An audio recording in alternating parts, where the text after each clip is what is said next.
also the last speaker after sessions, Gerhard Pommann from IMC Grenz.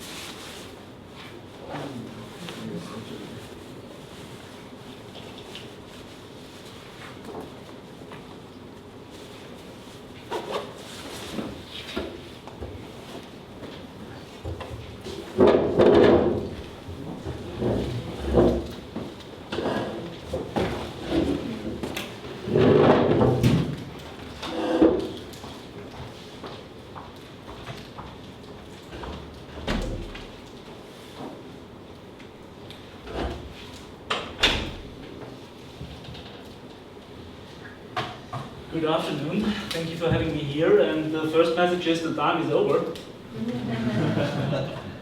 Time is over. Now it's 10 minutes left officially.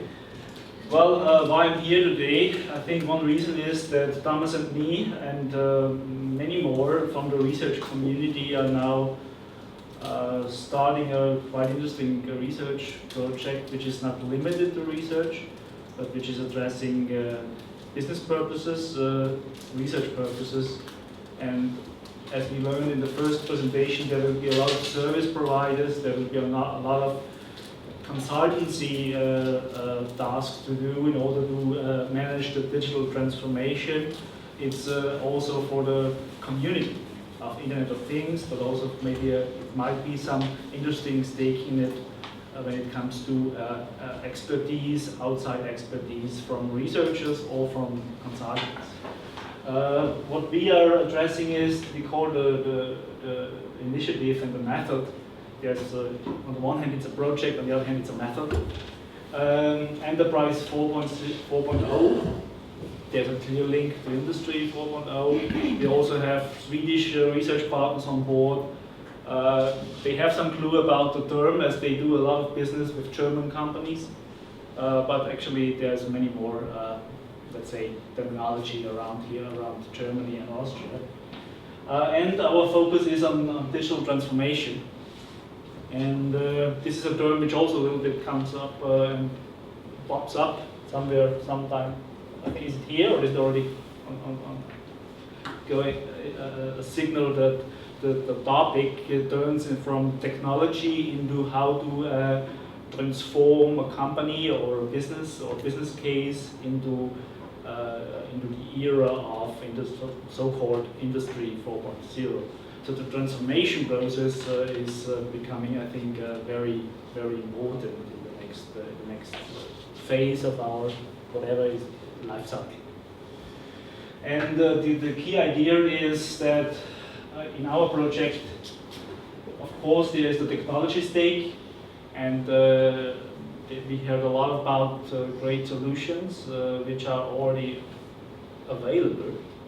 And there is also companies like yours who transforming from, let's say, from a customer to a vendor.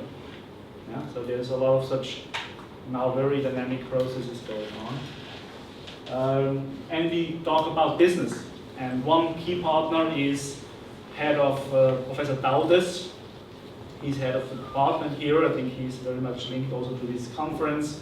And he said, okay, it's not sufficient to talk about technology. It's important at the end of the day to bridge technology and models and business models, and in between there is processes.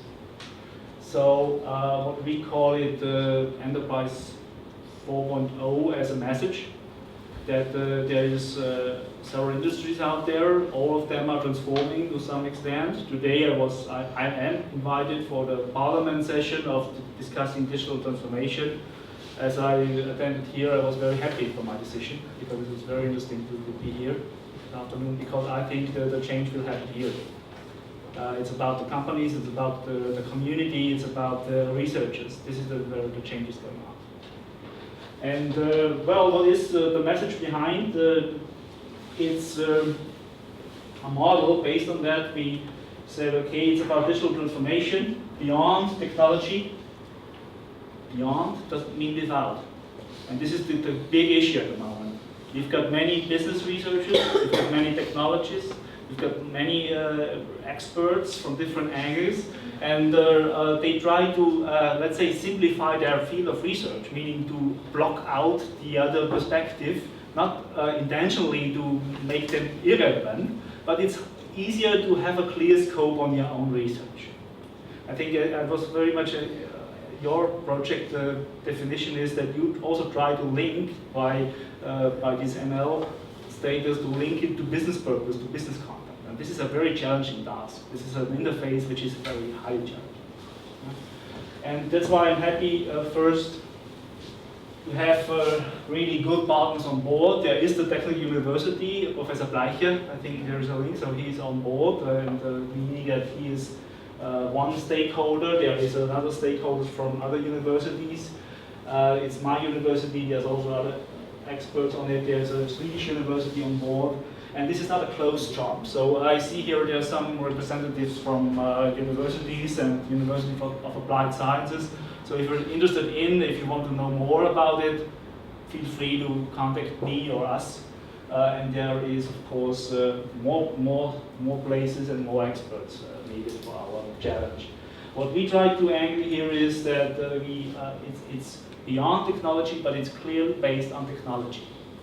Some of you mentioned it's engineering, it's like technology, so there is no Industry 4.0, however you call it, without technology stake, without engineering, full stop. Of course, when it comes to business, in our project we now have about 10 leading companies on board. Unfortunately, I cannot name it because they want to do a special conference, a press conference and so on. So I can't name it, but they are leading companies in their industries. I'm able to present one little use case about one company which is on board to give you an idea what's going on in the project. And what is the key hypothesis is that there needs to be a link between business, and we call it the born global economy, and it's companies which are, as technology is, there's a technological similarity. So it's a matter of what I'm researching on at the moment is what is the impact of the new technologies on business transactions. And I identified 33 impact factors. And it's 33. So this could be a whole institute working on it. Meaning that there is it the death of distance we're talking about? Is it about the cultural, psychological distance? If there's technological similarity, does it matter if you're here or in Silicon Valley? Is it really the death of distance?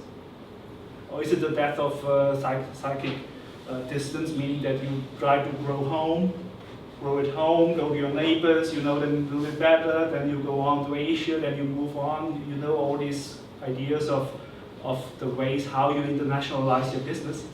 Our key hypothesis is that such technologies allows you to be born global from the very beginning.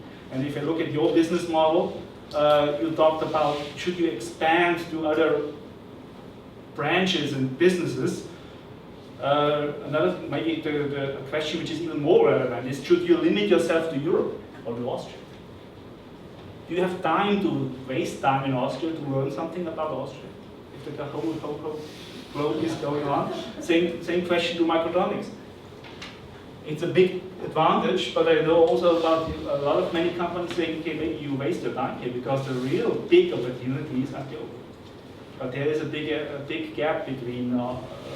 This is just two of it, and we identified 33 what we think distinguished impact factors on businesses talking about the new technologies. The new technologies it is beyond internet, and I was very happy to hear about the definitions of Stefan about there's much more. It's not about internet. You don't think it's much more than just having things on it. Maybe the whole term is not really useful for it because it's still we think it's internet. It's about data-enabled business. And the 10 companies we have on board, they are very, very focused on doing business, transforming their business models from data from ordinary business. Most of it is manufacturing in Austria, leading manufacturing companies, into a data-driven business. This is not my ideas. This is what I'm happy is that we have really good partners from research community on board, and we are open for new partners. And we have now it's starting. If there's 5, it was hard to get 5 companies on board, but now as there's the big names in it, now we need to also maybe a little bit more of it on board. What is the key question is, I want to turn it the other way around. It's the opportunities, but what we want to figure out is how to survive.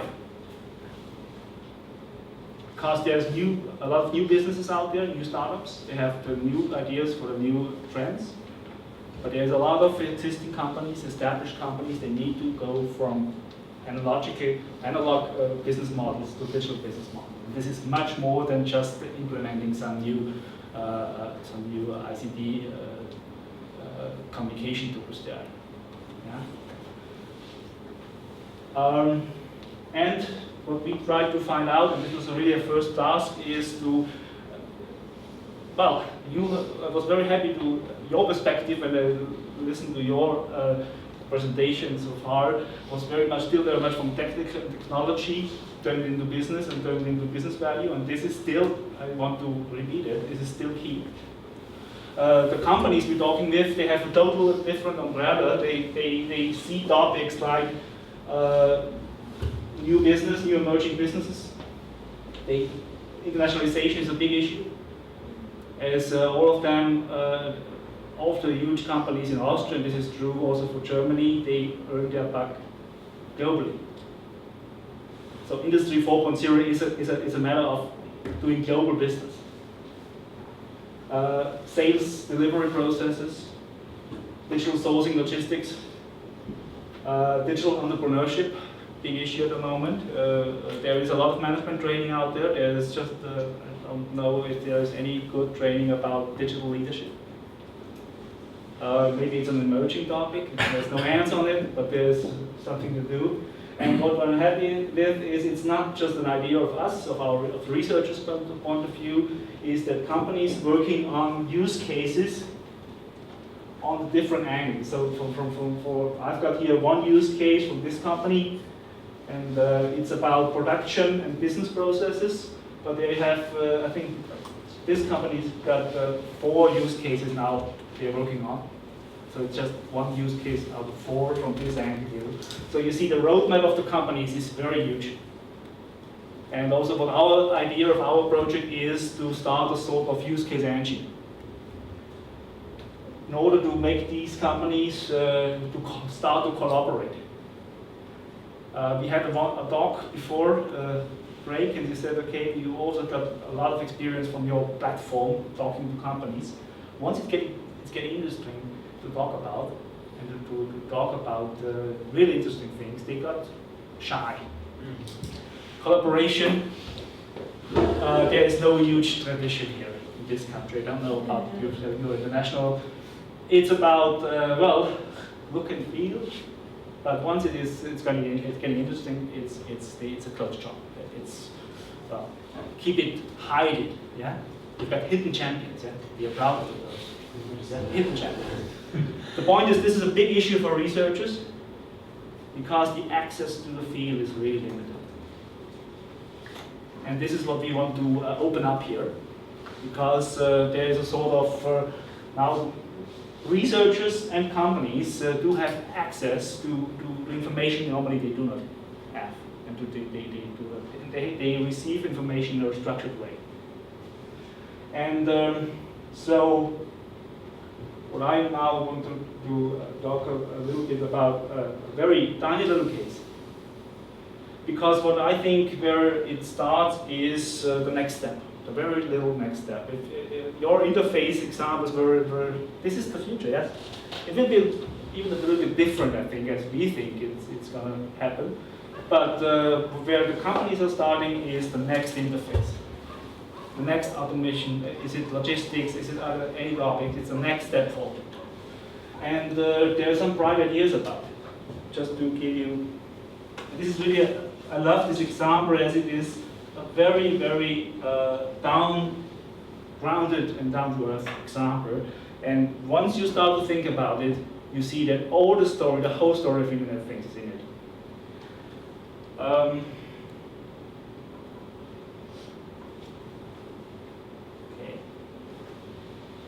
Desktop's, I think it's a hidden champion. Everybody in aerospace industry knows Desktop's. Nobody, I think anybody here knows Desktop's? No. You know. So it's a hidden champion phenomenon.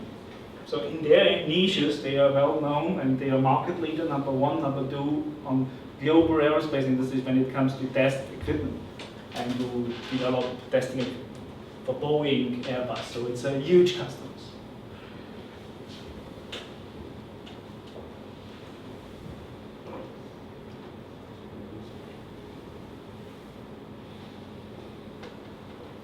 Try to change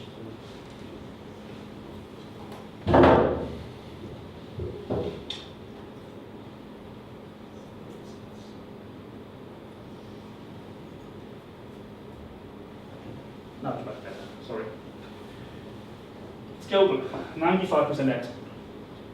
So what I want to link here, because this is a business university, what I try to link here is anything about Internet of Things is about global business. It's not about your neighbor. And this becomes true at the end of the day for every business out there. And today, the companies who are already quite international, now we try to catch them because we think the right companies to analyze are companies which are already global. Because any company which starts to transform becomes global. So this is a very necessity. This was a very long process of 1 year of thinking and researching to say, okay, we need companies who are already global in order to understand the digital transformation. The industry is quite conservative. Aerospace, see, there's a life cycle of 50 years, or we hope that it's a life cycle with landing at the end. So there is, but the message is clear. The message is Airbus is going to optimize its industrial system by 2020. So, well, there's a big, let's say, marketing slides, but when you talk to companies like this, it's a real change now. 10% of spare parts should be printed by 3D printing. 10% of spare parts, so why not just more of it? And who owns the data of the 3D printing blueprints? If I'm Airbus, I would take everything. Why should I leave anything to someone else? I own anything, and your supplier's role will change dramatically. So there is a pressure from the industry, but there is no direct strategy. There's no message from the industry. Airbus is not going to Desktop's and saying, okay, hey, now your next step should be digitalize process A. No, there is no single message. And this is the case with all other 10 players in their own industries, that they need to find their own way to transform. There is a nice little project, my lovely one, because it's so tangible, and it's no new technology in there. It's QR codes, and why not just put a mark on all the devices, Desktop's devices, which are implemented and up and running on the global scale. Why not just put RFI QR code information on it in order to know exactly all you need to know about this one. And this is relevant for Airbus. If there's any problem with a spare part, they screen it and they need to know it immediately. So this is a big demand from the industry. On the other hand, it's about Desktop's advantages to say to optimize their maintenance system. Actually, they can now leave cell phone, they can leave some application with the customer, and any qualification, type of qualification, personnel can easily identify what is the problem, where is the problem. So all the information is tracked. So this is no evolution, isn't it? This is 2-hour information on some components produced by desktops. The message is very simple. Is it doable? What do you think? Because I'm from my history is before I moved to university, I was with SAP and other companies. So is it doable? Data integration, is it doable such a project? To have this managed. But this is a challenge. Why is it a challenge? These are key suppliers of desktops. So once you want to integrate and get all the data of your components and your solutions, whatever you call it, on the Airbus solution, you need to communicate and get all these vendors on board. Siemens is no problem. I think, is there someone from Siemens here? I think, isn't it? I haven't seen it. She's gone. Siemens is no problem because they have some information stack on all their devices already. So you have all the different strategies of all suppliers. So a very simple task becomes a very highly complex issue. Collaboration now, is it doable? They go for it. Has been a decision made last month that they got key suppliers on board, so they do it. But you see, with this little example, we have a whole story on the table of collaboration, access to suppliers' data. The other way around, the Airbus strategy on access. So who is able to screen it? Is it a Desktop's employee? Is it an Airbus employee? So the whole matter of who actually is allowed to access the Airbus sites, Airbus data. But this is highly complex.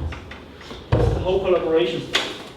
So, but to give you an idea of what we're doing in our project is that based on the technology stake, so there's a technological solution, right?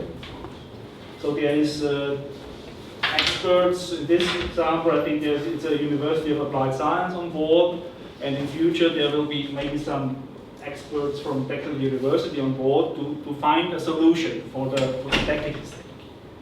But additionally, we will try to analyze the whole value chain aspects from supplier side, from technology side, from customer's perspective, in order to create use cases.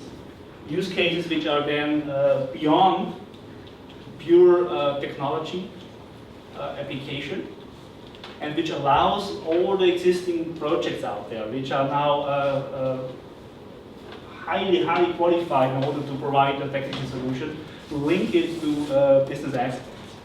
But never ever to lose ground, meaning that the key of the solution is still technology.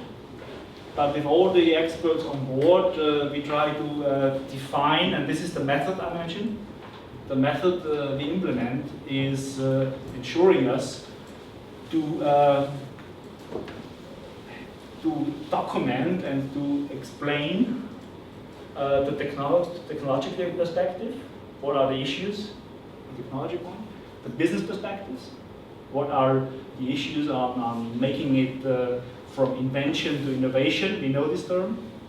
To make it feasible for business, related output. And the third thing, which was quite a surprise for us, because I wanted to avoid this topic. But what was a pressure from the customer side, from the company side, is to analyze the how digital transformation can work effectively. The how implies which qualification are necessary, which new organizational design is necessary, which collaboration aspects are necessary. Because collaboration, there's collaboration with all the suppliers here, with customers there, so collaboration seems to be one of the big issues. What we want to learn is all three angles. So there should be what we try to, my message to you is, if you're a researcher, feel free to contact us, because we need researchers from technology stake. We've got Thomas on board, so if someone calls us, you will screen it. It's a business perspective, and there's much more. One company even now tries to involve an expert of labor psychology. And I like the idea that there is maybe more than just business people and experts. There's artists. This is a topic we need input from different angles. But this is a driving force we want to establish here. To say, okay, to establish a process to understand this thing a little bit better.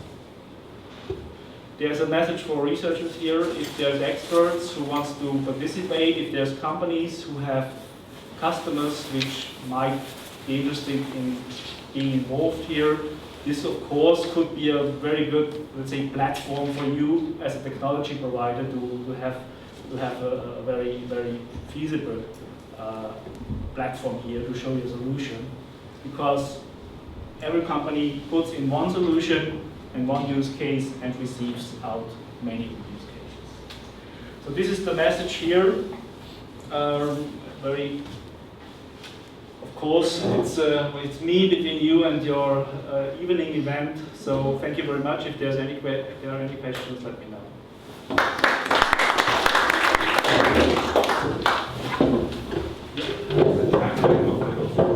It's already started, and the first use cases should be ready. So for all companies should prepare a use case within a half a year. So we are already working on it, but we're still open for new companies. Some are almost ready, like finished, accomplished, like test books, and others are now starting. So you just mentioned that it's possible to get involved as researchers and technology providers. What are some concrete ways for getting involved in your project? The point is, it's the companies who decides for their use cases. So what is the process? We've done it for several times. So if you're a company which has now a special issue and could maybe contribute to your solution by applying your database, for example, for let's say having a master student on board or PhD, or I would say master students is more realistic for use cases. So actually to provide, to extend your solution. And so if there is a company which can, which have a value, a business value in order to use your application, for example, then we got a fit. So what we now do is, there's companies, they have many use cases on paper, so it's more a matter of prioritization. But once we know that there is a great solution at technical university, of course we let them know. Say, look, is this an option for you? Is there a fit? And Professor Bleicher, for example, in your case, I think is he in your area? Yes. Yeah. The floor up, yeah? So he is on board, so it's also his task, for example, to identify proper teams and proper experts. Okay. Thanks again.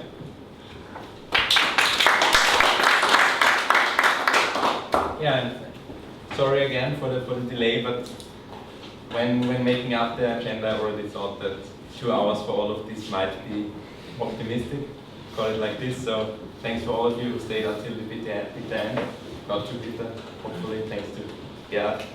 And thank you all for your coming. We're really proud that so many people came here for this first instance of the workshop, and we're really looking forward to continuing the series of this workshop.